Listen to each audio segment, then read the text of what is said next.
ต้องเป็นน้ำหนึ่งใจเดียวกันอย่าแตกอย่าแยก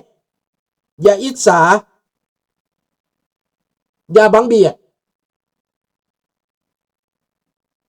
ดกันให้พร้อมใจกันคือพี่น้องมงเด้อพี่น้องเด้อพี่น้องลาวในอเมริกาฟังแล้วให้เอาความคิดนี้ขยายไปซอยกันรวมมือกันน้ำจิตน้ำใจของคนลาวก็สง่างามเหมือนกันตื่นซ่าก็ดีกว่าบ่ตื่น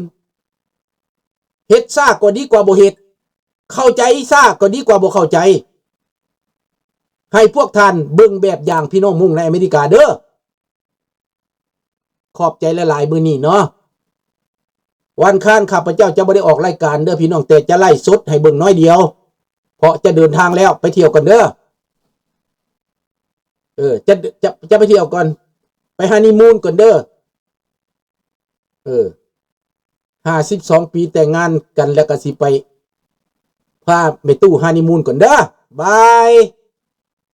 มื้ออื่นนี่ออกอยู่มื้อฮื้อออกอยู่แต่วันค้านบ่ได้ออกเนาะ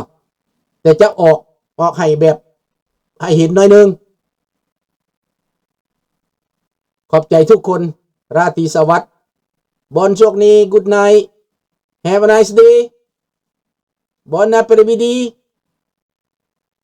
บ่ต้องอิจฉาดอกสิพาแม่ป้ามวนๆดอกเนาะให้กำลังใจแม่ป้านี่เด้อตามเนื้อเพลงหั่นแหละแต่งเพลงออกไปให้ฟังละดีเห็นหน้าป้าเลยดีให้เห็นแล้วได้อยากเห็นนั่นน่ะ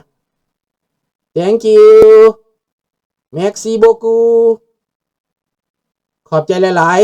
ๆขอให้ลูกหลานจงมีกำลังใจขอให้ทุกคนจงมีจิตใจม่วนซื่นเบิกบานอายุมั่นขวัญยืนสุขภาพเข้มแข็งตลอดไปขอบคุณมากราตรีสวัสดิ์นะครับบ๊ายบาย